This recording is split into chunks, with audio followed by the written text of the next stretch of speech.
आपके कई संबंध हैं, इसलिए आपको अवश्य जाना चाहिए। और भगवान इंद्रप्रस्थ गए। धर्मराज युधिष्ठिर के कहने पर तीनों भीम, अर्जुन और भगवान कृष्ण दिग्विजय के लिए चले और दिग्विजय करते हुए जरासंध की राजधानी पहुंचे और जरासंध से युद्ध की याचना की। और भीम के साथ जरासंध का युद्ध हुआ। अब भीम के साथ जब युद्ध हुआ तो पहले दिन के युद्ध तो समाप्त हो गए, विश्राम हो गया। दूसरे दिन के युद्ध में भगवान ने कहा, भीम मेरी तरफ देखना। भीम ने कहा, महाराज मैंने जाऊंगा युद्ध के लिए। अरे उसने तो उठा करके इतना पटका कि मेरे सारे शरीर की हड्डी दुख रहे। भगवान ने कहा, नहीं आज तुम जाना। और युद्ध के लिए गए। युद्ध करते करते गोविंद की तरफ देखा। भगवान ने एक तिनकानी बीच से चीर दिया। वैसे ही भीम ने पैर के ऊपर अपने पैर रखे, एक पैर को हाथ में ली, बीच से दो भाग कर दिया, क्योंकि जरासंध दो भागों में जन्म लिया था। उनके माता पिता ने जंगल में फेंक दिए। जरा नाम की राक्षसी आई, दोनों भागों को जोड़ करके कहने लगी, जीवित हो जीवित हो जीवित हो। तब से उसका नाम जरासंध पड़ गया।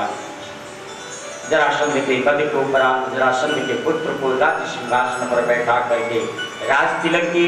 जरासंध के कैद में जितने भी राजा थे सबको सम्मान पूर्वक और उनके राज्य में भेजा। इंद्रप्रस्थ आए, राजसूय यज्ञ की तैयारी हुई। धर्मराज युधिष्ठिर ने पूछा, महाराज भीष्म पितामह से, पितामह अग्रिम पूजा किसकी की जाए? पितामह ने कहा, वासुदेव कृष्ण के रहते हुए अग्रिम पूजा और किसकी हो सकती है? शिशुपाल ये सुनकर के क्रोधित हो उठा। अरे घर घर में चोरी करने वाले चोर उचक्के की अग्रिम पूजा होगी? यहाँ पर इतने बड़े बड़े योद्धा, महारथी, अधिरथी सब विराजमान है, उनके छोड़ करके इस चोर की पूजा? अर्जुन मारने के लिए तैयार हुआ। भगवान ने कहा, शांत। और भगवान 1 2 3 करके 100 तक गिने। जैसे ही 101 हुआ, सुदर्शन चक्र को आवाहन किए। सुदर्शन चक्र आया और शिशुपाल के सिर को धड़ से अलग कर दी। शिशुपाल के शरीर से ज्योति निकला और गोविंद के मुख में समा गया। राजा परीक्षित ने पूछा, गुरुदेव शिशुपाल कौन? जब भगवान ने उसके 100 गाली माफ किए। हे राजन, ये शिशुपाल कृष्ण के बुआ का लड़का। जब शिशुपाल का जन्म हुआ तो 4 हाथ और 3 नेत्र थे। ब्राह्मणों ने कहा, जिसके गोद में 2 हाथ 1 नेत्र गिर जाएंगे उसी के हाथ से इसका मृत्यु है। जितने भी लोग आए थे सबके गोद में दे, किसी के गोद में हाथ नहीं गिरा, लेकिन कृष्ण के गोद में देते ही 2 हाथ 1 नेत्र गिर पड़े। अब बुआ परेशान, कृष्ण तुम मेरे पुत्र को मारोगे नहीं, कुछ नहीं कहोगे? कृष्ण ने कहा, बुआ आपको वचन देता हूं, इसकी 100 अपराध 100 गाली इसकी क्षमा करूंगा, लेकिन जैसे ही 101 होगा मैं इसको क्षमा नहीं करूंगा। हे राजन, शिशुपाल का उद्धार किए गोविंद ने। शिशुपाल के सखा शाल्व का उद्धार किया और यज्ञात स्नान के लिए दुर्योधन, आज यज्ञात स्नान का दिन है। दुर्योधन इंद्रप्रस्थ की सभागार को देख रहा है। इंद्रप्रस्थ की सभागार मैदान नाम के राक्षस ने बनाया था और ऐसा बनाया था कि जल में थल और थल में जल दिखाई देता था। दुर्योधन घूम रहा था, देख रहा था, देखते देखते आगे बढ़ा, देखा जल है, अपने वस्त्र को उठा लिया, लेकिन जैसे ही आगे बढ़ा तो जल नहीं था, सूखा था। ऐसे ही बढ़ते बढ़ते सब जगह सूखा ही सूखा दिखाई दिया और धड़ाम से जाकर के पानी में गिर पड़ा। द्रौपदी झरोखे से देख रही थी। द्रौपदी कहने लगी, अंधे का पुत्र अंधा ही होता है। महाभारत का बीज यहीं से उत्पन्न हो गया। दुर्योधन ने प्रतिज्ञा की, इस अपमान का बदला द्रौपदी से मैं अवश्य लूंगा। मायावी शाल्व का उद्धार करते हुए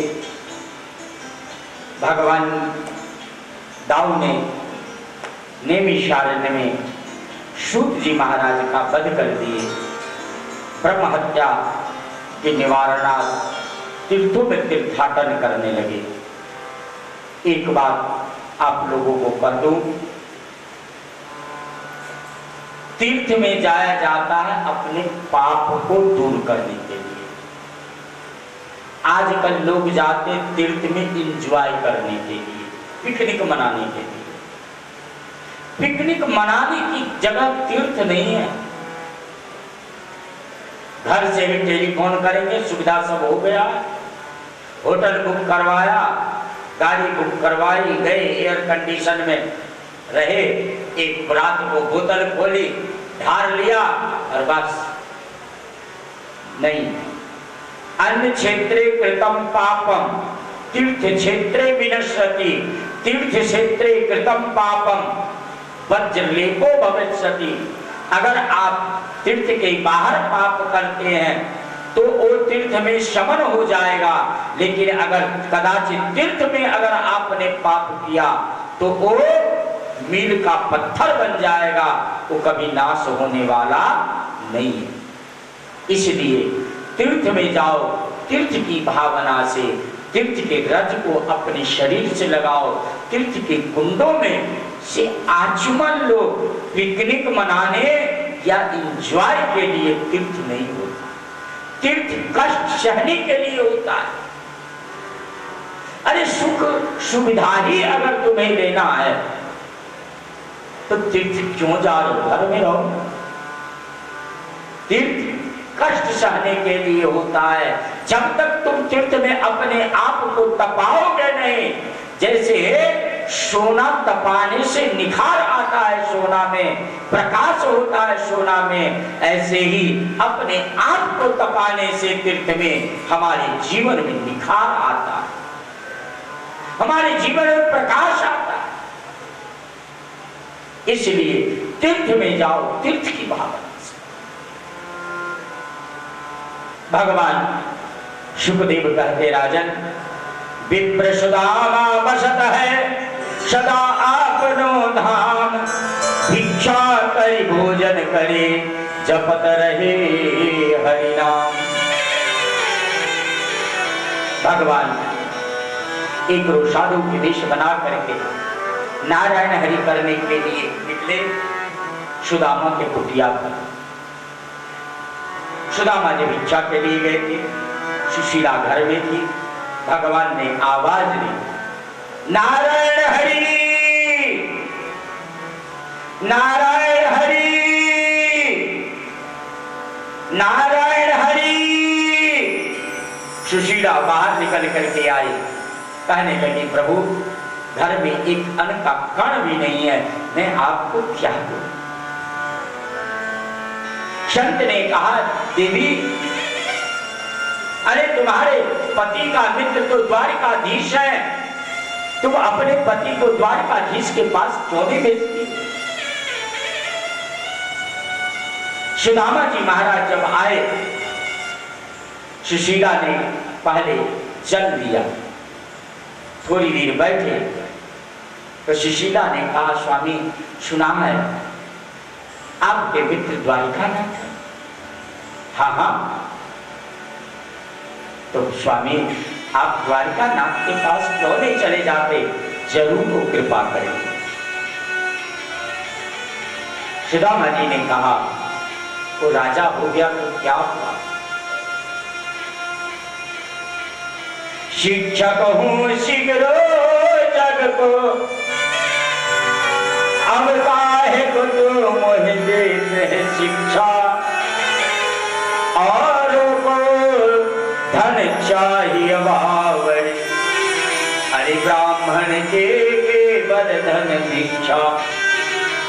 मैं सारे संसार को शिक्षा देता हूँ, तू मुझे शिक्षा दे रही है। अरे धन जिसको चाहिए उसको चाहिए, ब्राह्मण का धन तो भिक्षा ही है। सुशीला कहने लगी स्वामी को दो समाजुर तो भर पेट तो काहे को चाहत दूध बिछोती। स्वामी अगर को दो क्षमा खाने के लिए मिल जाते तो आपसे कभी नहीं कहती कि मुझे आप खीर खिलाओ। आप तो चले जाते हो, बच्चे रोते हैं, मांगते हैं, मैं मां हूं, मेरा अंतःकरण द्रवित हो जाता। जब सुशीला ने बार बार कही तो सुदामा जी कहने लगे द्वारिका जाहु जी, द्वारिका जाहु जी, आठों याम यही हठ ठान। जब देखो तब द्वारिका जाओ, द्वारिका जाओ, द्वारिका जाओ, 24 घंटा रट लगाई रहती है।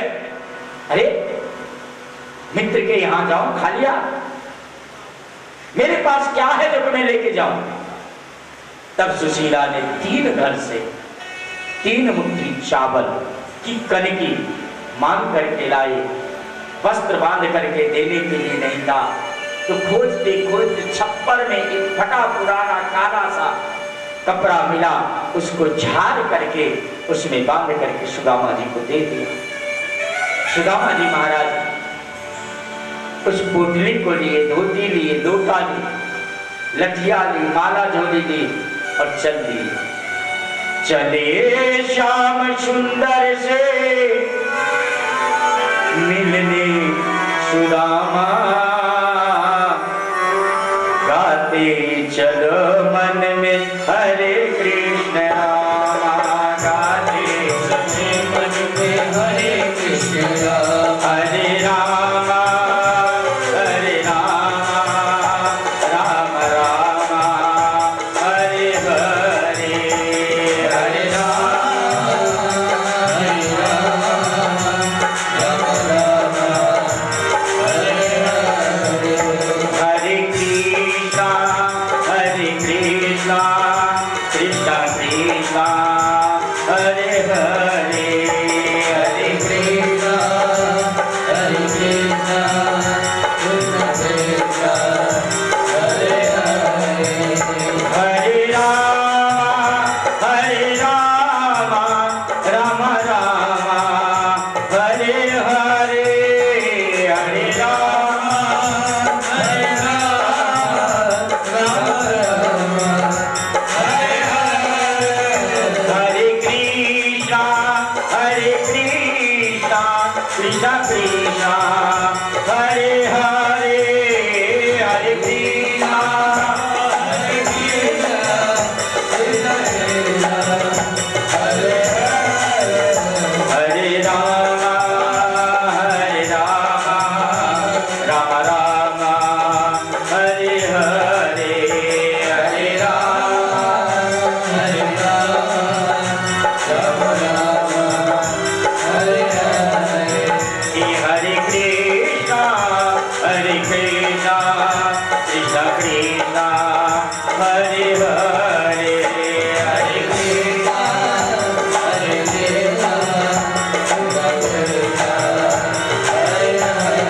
सुदामा जी महाराज कीर्तन करते हुए जा रहे हैं और थोड़ी दूर पहुंचे तो मन में आया कि थक गया हूं, चलो थोड़ी सी देर विश्राम कर ले। और सुदामा जी महाराज विश्राम करने लगे। गोविंद को योग माया से कहा, योग माया जाकर के देख मेरा मित्र आ रहा है, उसे द्वारिका के ड्योढ़ी पे रख दे। और योग माया ने ला करके ड्योढ़ी पे रख दिया।